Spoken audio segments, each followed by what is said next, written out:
నియోజకవర్గంలో శాంతి భద్రతలు సక్రమంగా ఉండాలని చెప్పేసి నువ్వు భావిస్తా ఉన్నావా? లేదంటే ఎలా ఉన్నా పర్వాలేదు, ఎవరిని చంపినా పర్వాలేదు అని చెప్పేసి అనుకుంటా ఉన్నావా? బట్టి విక్రమార్క నీకు హెచ్చరిస్తా ఉన్నాం, జాగ్రత్త.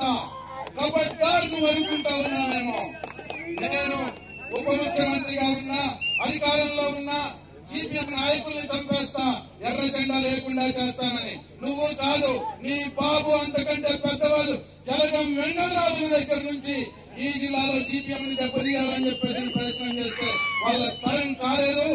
నిత్యం ప్రజల్లో ఉండి ప్రజల కోసం పనిచేసి ప్రజల మధ్యలో ఉండి ఎర్ర జెండా, ప్రజల గుండెల్లో ఉండే జెండా, ప్రజల మనసుల్లో ఉండే జెండా. అందుకని దాన్ని తీసేయాలని చెప్పేసి కలలు కానీ హత్యా రాజకీయాలను ప్రోత్సహిస్తే సహించేటటువంటి పద్ధతి ఉండదు.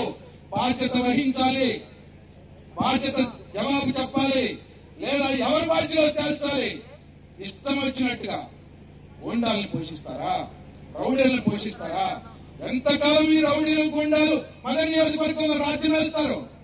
ఇవాళ కాంగ్రెస్ నాయకులు చెప్తా ఉన్నారు, మా బట్టి విక్రమార్క గారు పప్పు శుద్ధ ఏమీ తెలవదు. మేము అన్నామా బట్టి విక్రమార్క గారు చంపాడనో చంపలేదనో, లేదు చంపించాడనో చంపించలేదనో మేము అన్నామా? కానీ బట్టి విక్రమార్క గారు జవాబు చెప్పాలి కదా. ఎందుకు నీ కాంగ్రెస్ వాళ్ళే చంపుతా ఉన్నారు? ఎందుకు నువ్వు వాళ్ళని వెంటేసుకొని తిరుగుతా ఉన్నావు? ఎంతకాలం ఈ రకమైనటువంటి హత్యాకాండ కొనసాగిస్తారు? ఇక్కడ ఎవరు జవాబు చెప్పాలి? ఆయన జవాబు చెప్పాలి. అందుకే జవాబు చెప్పకపోతే ఈ హత్యాకాండ ఇట్లాగే కొనసాగితే ప్రజలు చూస్తూ ఊరుకోరు, ఎర్ర జెండా చూస్తూ ఊరుకోరు. ఎట్లా బుద్ధి చెప్పాలో, ఎట్లా పగ ప్రతీకారం తీర్చుకోవాలో అట్లా ఖచ్చితంగా పగ ప్రతీకారం తీర్చుకుంటారు ప్రజలు అని చెప్పేసి ఈ సందర్భంగా హెచ్చరిస్తా ఉన్నాం.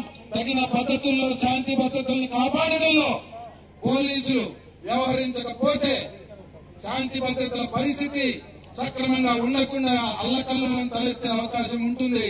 అందుకనే పోలీసు వారిని కోరుతా ఉన్నాం, అధికార పార్టీ ఒత్తిడికి లోనయ్యి ఇప్పుడు వాళ్ళ చర్యలు, వాళ్ళ ప్రకటనలు మీ మీద కూడా ఒత్తిడి చేసేటట్టుగా ఉన్నాయి. అసలైన తొలి వెలుగు. ఫాలో వాట్సాప్ @తొలి వెలుగు official.